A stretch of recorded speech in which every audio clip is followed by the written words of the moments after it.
النهاردة بقى أنا في اسكندرية، وجولتنا النهاردة من أحلى شارع خالد بن الوليد، الشارع الأكثر شهرة في اسكندرية.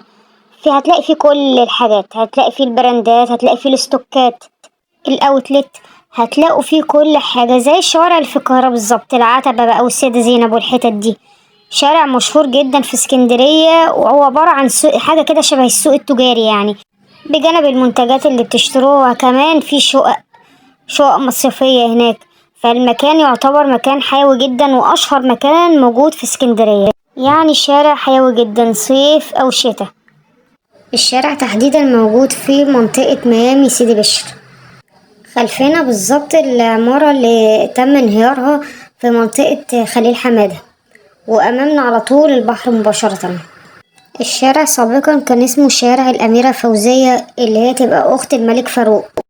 والشارع كمان موجود فيه كشري التحرير، كبدة الفلاح، وهريسة أحمد حسنين، وحلواني حمامة، وجيلاتي عزة، وكشري الخديوي، وكنتاكي. ودي محلات مشهورة أوي في الشارع يعني. وقصاد الشارع على طول هتلاقي شاطئ ميامي وشاطئ فريسكا العام. والشارع زي ما قلتلكوا اسمه شارع المصيفين، لأن كل المصيفين أول ما بينزلوا لازم ينزلوا في خالد بن الوليد يشتروا كل حاجة من هناك. وعشان كده تلاقي الشارع شغال 24 ساعة، ما تلاقوش مظلم أبدا. لو نزلت المغرب، لو نزلت الساعة 1 بالليل، لو نزلت الساعة 4 الفجر حتى، بتلاقي الشارع مفتوح 24 ساعة شغال. والشارع بتلاقي فيه من الإبرة للصاروخ، بتلاقي كل حاجة. التيشيرتات قدامنا اهي موجودة مكتوب عليها 70 جنيه، أسعار في متناول الإيد أي حد يعني. وفي ب60 اهون، وفي بناطيل ب85 زي ما أنا مصورالكوا كده. في نضارات بقى من 50 و60 و75. يعني لو ما عجبكش السعر في حتة في محل، بتخش المحلات التانية بتلاقي مثلا السعر اللي يناسبك، تلاقي الخامة اللي تناسبك، في كل حاجة زي ما قلتلكم. يعني بتلاقي فيه لبس خروج، وبتلاقي فيه لبس البحر، وكل الأدوات اللي بتحتاجها في البحر كله، غواصة، نضارة، زعانف حتى هتلاقي هناك برضك. بس مش قادرة اقول لكم الشارع كان زحمة قد ايه، كان زحمة جدا. هو دايما زحمة، ال24 ساعة بتلاقيه زحمة. يعني انا كان بيجي عليا ايام بجد كنت بنزل اسكندرية ما كنتش بعرف امشي، كنت بمشي بجنب من كتر الزحمة اللي فيه. بس فعلا يعني بصوا، يعني لا، من كل حاجة تلاقيها هناك.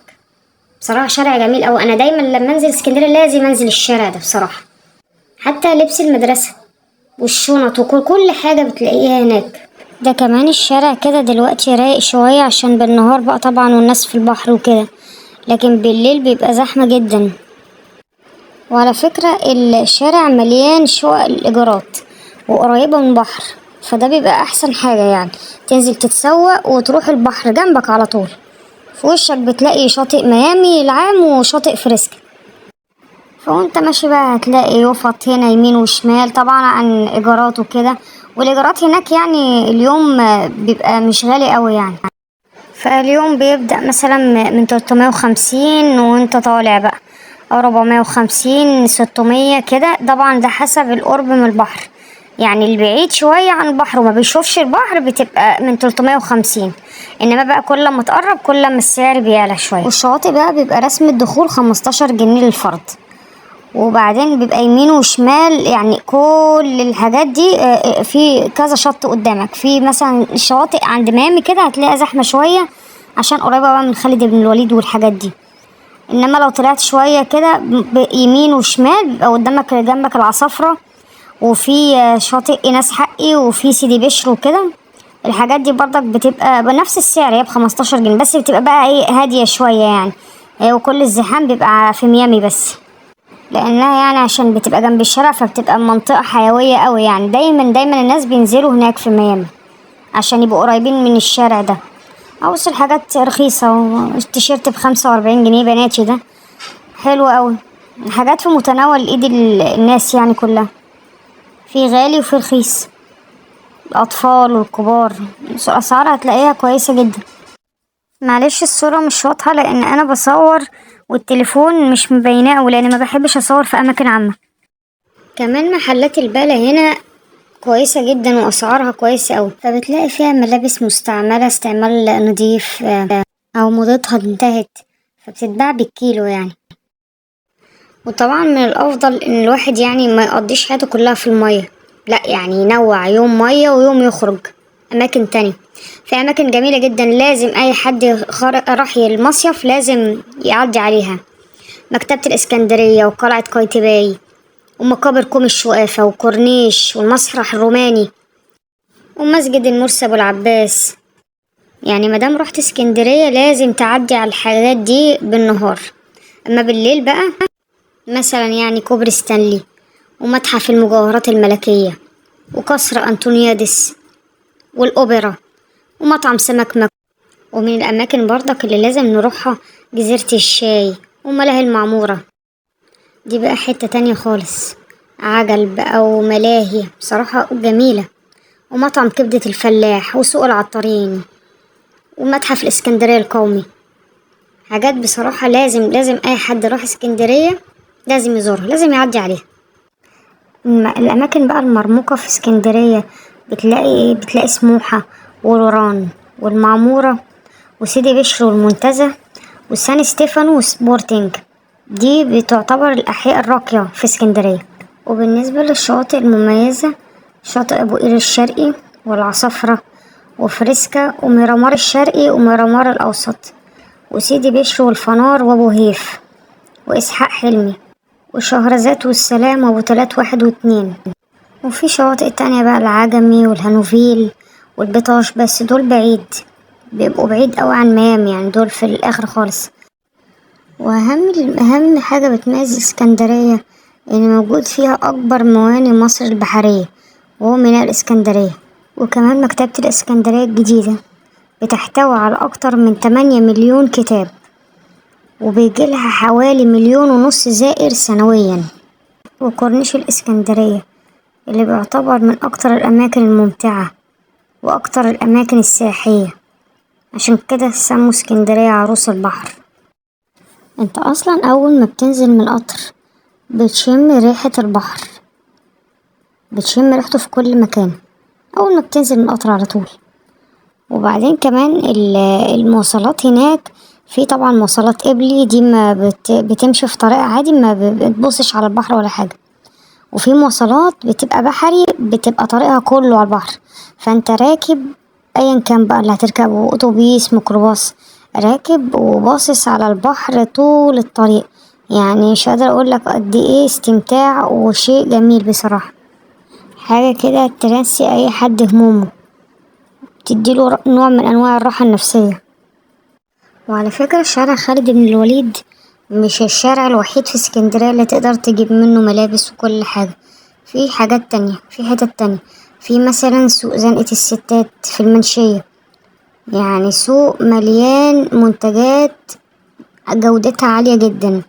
وفي سوق البواقي برضو في المنشية، وفي سوق لجاتية في الإبراهيمية، وعندك سوق الساعة، وعندك بقى طبعا الشارع خالد بن الوليد، هتلاقي فيه بقى طبعا الملابس والإكسسوارات. وطبعا في أماكن كمان عشان الأطفال يخرجوا ويلعبوا فيها، في مثلا الحديقة الدولية وجرين بلازا وملاهي المعمورة وجليلة كافيه وفانتازي لاند، وفي قرية الأسد وأفريكانو بارك. أما بقى لو انت خارج لوحدك وعايز تتمشى بس، مجرد تمشية كده تهدي أعصابك، يبقى لازم وحتما تروح كوبري ستانلي، أو ممكن تروح كمان كورنيش المنشية وكمان حدائق المنتزه، ممكن كمان تاخد معاك الأطفال يلعبوا هناك. بالنسبة بقى لعشاق البن يجمعوا هنا بقى، عندك بقى مطحن بن الأزاريطة، أقدم مطحن في اسكندرية، ده أول مطحن للبن اتعمل، وكان بيشتهر إن هو بيستخدم أجود أنواع البن. ويا سلام بقى، يا سلام لو كلت كبدة الحرش الأصلي وحليت بأم علي بالمكسرات، أو بقى، أو نروح ناكل آيس كريم من عند عزة. ولازم وانت ماشي كده لازم تعدي على أقدم محل ورد في اسكندرية، عمره 107 سنة، الاسم بتاعه معناه بيت الزهور. وكمان هتعدي على كازينو الشاطئ، هتلاقي مطعم وكافيه على الطراز اليوناني، وده طبعا من أقدم المطاعم الموجودة في اسكندرية، وسعره كويس على فكرة مش غالي. وانت ماشي كده متنساش تعدي على القلعة، مش بس في بحري، لأ دي جنب البحر كمان، وفطار عم زغلول الجامد، ومحطة سان ستيفانو بقى، والترام الجديد لازم تركبه. وانت ماشي بقى بتلاقي كده مكان مليء الشوارع فيه كلها بالظبط زي الزمالك، اسمه الحي الأتيني، كله فيلل وشوارع طالعة كده وأشجار كتير ومزيكا بقى، وعيش اللحظة كأنك مش في مصر. وعدي برضو على الجندي المجهول وما تنساش تتصور هناك. وكمان في مكان كده عامل شبه صبحي كبر عندنا، اسمه حوضة دنجل في الأزاريطة، ده قريب جدا من المجمع، حاجة كده فظيعة، حارة كلها سمك، تختار اللي انت عايزه. انا اكلت طبق مشكل حاجات فظيعة فظيعة بجد. وطبعا اخر ساعة في الرحلة ما تنساش تجيب لأهلك وحبايبك هريسة وبسبوسة من عند احمد حسنين. ومن اشهر العمارات كمان في اسكندرية عمارة ميرامار اللي اتعمل عليها فيلم القديم نجيب محفوظ، وكمان عمارة راكودا اللي اتصور فيها فيلم اسكندرية ليه، خدوا منها عدة مشاهد، وكمان كان في مشاهد منها في فيلم شارع الحب، وسموها راكودا علشان نسبة إلى مطعم أسماك راكودا اللي كان موجود في الدور الأول من العقار. وانت بقى معدي عند كورنيش الماكس بالقرب من الفنار كده، من فنار الماكس هيقابلك بيت العصابة أو اللوكاندا الحمرا، واتسمت باسم اللوكاندا الحمرا لأن هي كان لونها أحمر. وكمان اتسمت بيت العصابة عشان اتصور داخلها فيلم رصيف نمرة 5 اللي هو بتاع روح يا شيخ الله يعمر بيتك، وصوروا كمان فيها فيلم الهجامة، يعني يعتبر كانوا بيستخدموها كوقر للعصابات.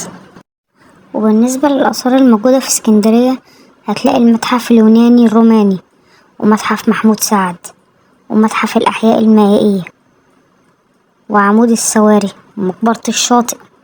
ومن الآثار الفرعونية الموجودة في اسكندرية معبد القيصرون، واللي بيحتوي على سرد تاريخي لأمراء الدولة في ذلك الحين، لأن في الوقت ده تم تدوين جميع أسمائهم على المسلتين الموجودين في المعبد. وفي كمان مقابر الأنفوش، ومقابر الورديان، ومقابر مصطفى كامل، ومقابر أنطونيوس وكليوباترا.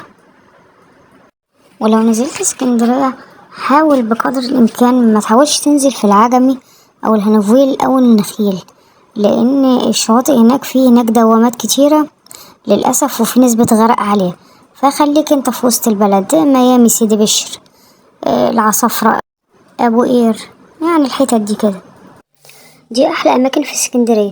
بس للأسف أنا ما روحتش ولا مكان من دول، لأني أنا للأسف بحب البحر جدا، فما قدرتش ان انا اطنش يوم واروح اتفسح في الاماكن دي.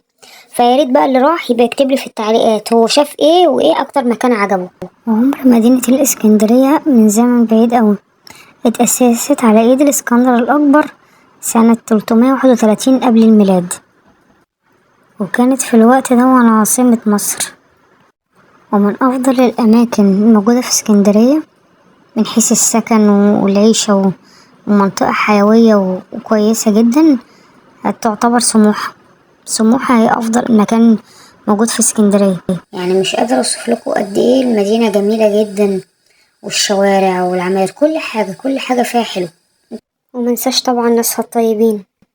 لو عجبك الفيديو ما تنساش تدوس لايك وتشترك في القناة عشان يوصلك كل جديد.